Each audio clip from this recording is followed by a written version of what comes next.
Buying a home in today's South Orange County market can feel overwhelming. It's a journey filled with excitement, but it's also a journey filled with potential setbacks and pitfalls that can be costly. Whether you're a first-time buyer or even a seasoned investor, the tips in this video are going to guide you through the 7 most common errors that I see. This is going to help save time, money, and heartache during the home buying process. If you're eager to navigate the complexities of our local market here, be sure and subscribe to my channel. I've got weekly housing updates, neighborhood tours, and expert advice, all tailored for South Orange County. All right, let's get started. Mistake number 1, not getting pre-approved first. This is absolutely one of the biggest and most easily avoidable mistakes that I'm gonna cover today, especially in our fast-paced South Orange County real estate market. It's so crucial to get pre-approved with a competent lender before you even go out and start looking at houses, because here's what's inevitably gonna happen. You're gonna go out with me. We're gonna start by shopping through the different neighborhoods that have the lifestyle you're looking for, and we're gonna find something you love. There's not a lot that isn't to love here when we go out and we start looking at properties. And when you wanna go make an offer on a house, any good listing agent is gonna wanna make sure that you've got 2 things. 1, a pre-approval letter, and 2, that you have a proof of funds for the down payment. So what happens if we don't have a pre-approval letter? If you haven't even talked to a lender, you don't know what the payment's gonna be, you don't know what the interest rate is, that listing agent is gonna move on to the next buyer. And remember, it's fast paced here. So there are multiple buyers on good property. If a property's in a good location or if it has a view, you can absolutely expect there to be competition on it. So making sure that we're pre-approved, we've got you dialed in with a lender, they have all of your financial information, you feel comfortable with the monthly payment given a certain price point, that is gonna put us in such a powerful position when we go to make an offer on that place. While we're on the subject, just a few things you can expect that lender to do. They've gotta pull your credit. Don't worry about it dinging your credit. This is an important piece. They need to look at that FICO. They're gonna review some of your W-2s or your tax returns, however you might get paid, to make sure that you've got the income to go along with the debt, or the debt to income ratio as we call it in the industry. They're gonna make sure that all pencils out. They're really gonna simulate a loan approval on their computer to make sure that everything checks out. So pack a little bit of patience because you're gonna get asked for some documents, but this is time well spent.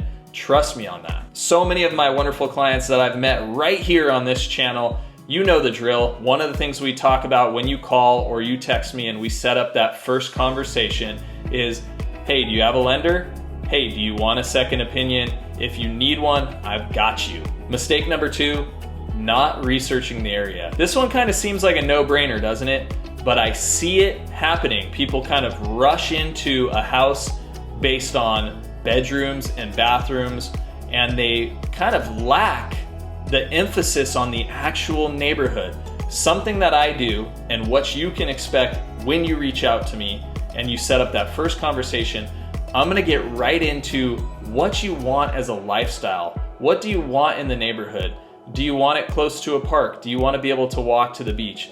Do you want an ocean view? Do you need a senior community where there's activities and all the things that go along with the lifestyle, the community, the fabric of that neighborhood is most definitely the best place to start. Now, why am I stressing this?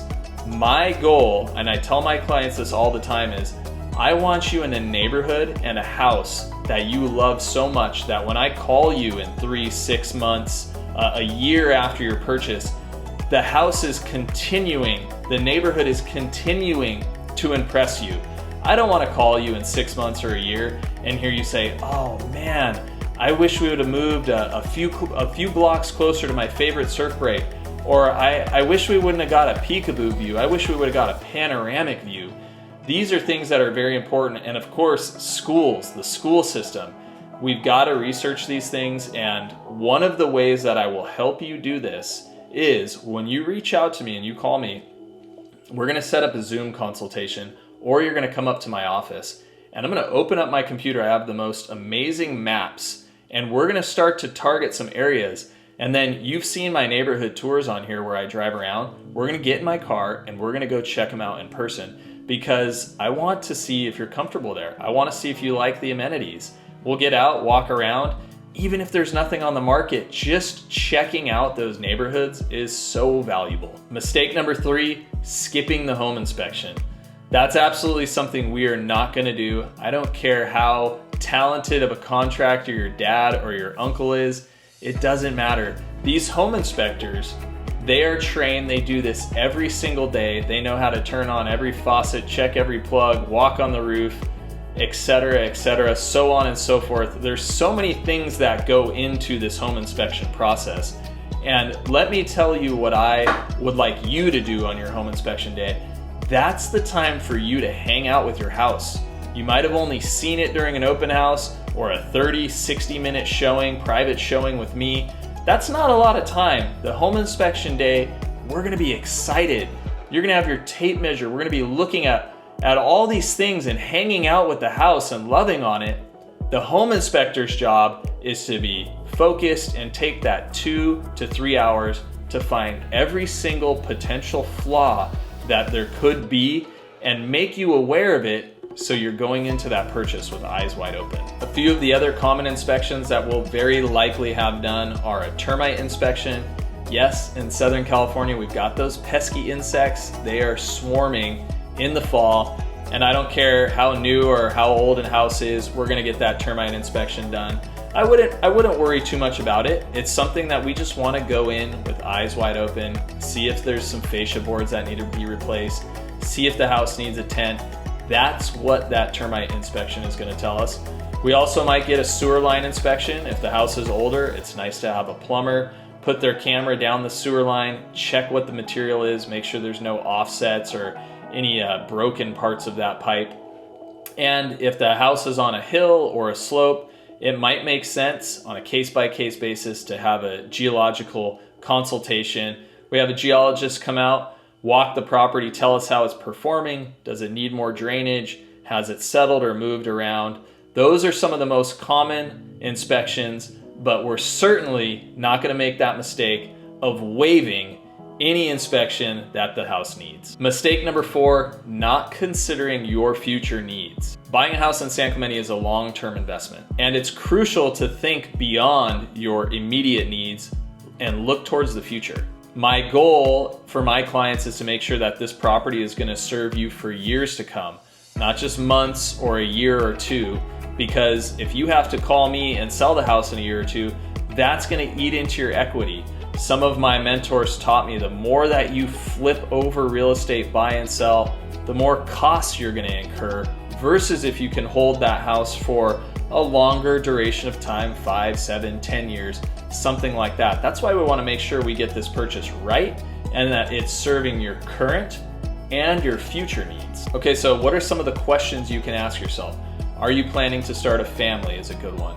Do you need a home office? Will you need a home office? Is the house in a cul-de-sac, or is it on a busy street backing the freeway? How is that going to affect you long-term? And will you get tired of certain material conditions that might exist? Is there 3 levels in the home? Is it a single level? You see where I'm getting at? We want to make sure that this property is going to be a space that you're happy with for a very long time. The last thing I'll leave you with on this topic, in San Clemente, there are a lot of HOAs. So we want to be comfortable and understand what the HOA fees are. What do the HOAs include? What are some of the restrictions in the HOA that might be in the CC&R's rules and restrictions? Understanding all of those potential limitations up front are going to make sure that you're not frustrated after your purchase. Mistake number 5, overextending on your budget. A common mistake that I see, especially in today's economy and market, is buyers overextending on their budget. Now, while getting pre-approved is a crucial first step, you don't necessarily have to go out and buy all of the payment that you're approved for. In fact, I'm going to strongly advise against seeking out a property that is at the absolute maximum of your pre-approved limit. Just because the bank says you can borrow X doesn't necessarily mean you should do that. So we have to evaluate the whole financial picture. We have to evaluate today's current interest rates and what's that going to mean to your monthly payment. And then we have to talk about all of the other costs that come along with home ownership, like the utility costs, upkeep and maintenance, any HOAs or Mellorews.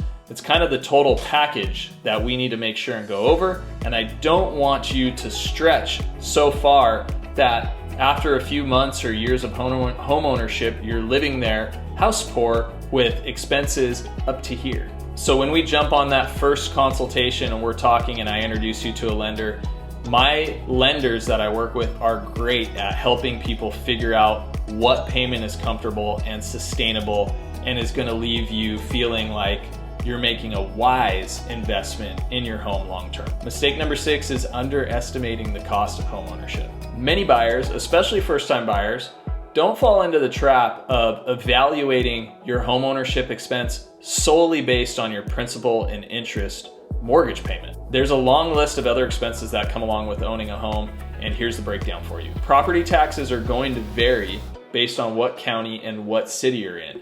So for example, in San Clemente, property tax is based off of the sales price, and the tax rate is 1.01% of the sales price per year. That's what the property tax bill will be, and you pay that amount. It's broken up into 2 payments per year. Another one is homeowners insurance. That's a very hot topic right now in California. With so many fires, the landscape of insurance has completely changed. I have some excellent brokers that I have been referring to my clients.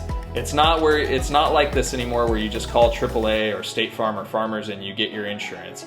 It's a very important part of the home buying process right now that I will guide you through, but we want to make sure and call and get multiple quotes, especially if the home is in a natural hazards area where fire danger is real or landslides are real. We just need to make sure that we're doing our homework and getting that insurance quote very early in the escrow process. Utilities, that's another one, right? You've got your gas, you've got your water, you've got your electricity. There could be some other utilities involved, so we want to make sure and kind of get a feel for what the household utility budget is going to be every month. HOA fees, that's another one we've kind of touched on. We want to know exactly what the HOA fees are. Sometimes there's 2 HOAs. You might have the community, the overall master association, and then the tract specific HOA.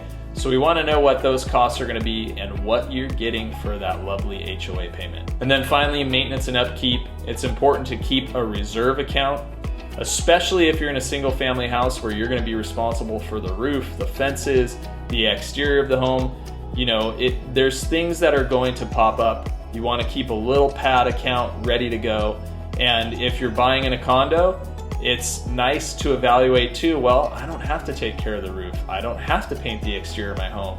So the maintenance of the home kind of goes hand in hand with that last one, which is the HOAs and figuring out what those cover. Mistake number 7 that I see, making an emotional buy. It's incredibly easy to get swept up in the emotion of finding a dream home, especially when you're in a desirable area like San Clemente. However, buying a home is one of those huge, probably a lot of people's biggest financial investment decisions that they're going to make. So what I find to be crucial is to strike that balance between making a wise financial decision and locking up that future potential dream home. Now, I'm not saying to swallow those emotions. It's perfectly natural and normal to feel emotionally connected to a property, but I will be here for you to guide you and to be a sounding board to let you know if I feel like it's a good long-term value, if you can add value, if there's upside in the property. I will be watching out to make sure that you're buying something that is a sound financial investment. Now, how do I do that? You might be asking. There's some key factors, and let's dive into those. The first factor, you probably already know it, 3 words: location, location, location. We want to make sure that this property is going to serve your needs and your lifestyle that you're looking for. The next one is price. Is the asking price of the home or the offering price of the home that you're considering, is it in line with the other comparable homes that have sold? Also, does it fit comfortably within your budget? Condition of the home. Are there any red flags? Is the property settling funny? Is there deferred maintenance? Are there things there that the home inspector is going to find and tell you this is a no-go? And finally, future plans. Is the home going to serve your evolving needs for the next several years to come. By combining your emotional connection with a thorough and objective home evaluation, you can make a confident and financially sound home buying decision. So if you're thinking about moving to San Clemente or anywhere in South Orange County, you can shoot me a text or you can send me an email. And what we're gonna do is we're just gonna set up a conversation. Let's talk through some of the areas that you may be considering, or you might be wondering, is this area right for me? And you need a little bit of local knowledge and local context to filter out and think through your thoughts. If that's you, it's never too early to start this process.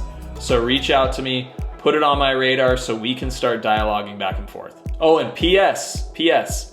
If you know somebody who is about to enter into this home buying or home selling process, send them this video.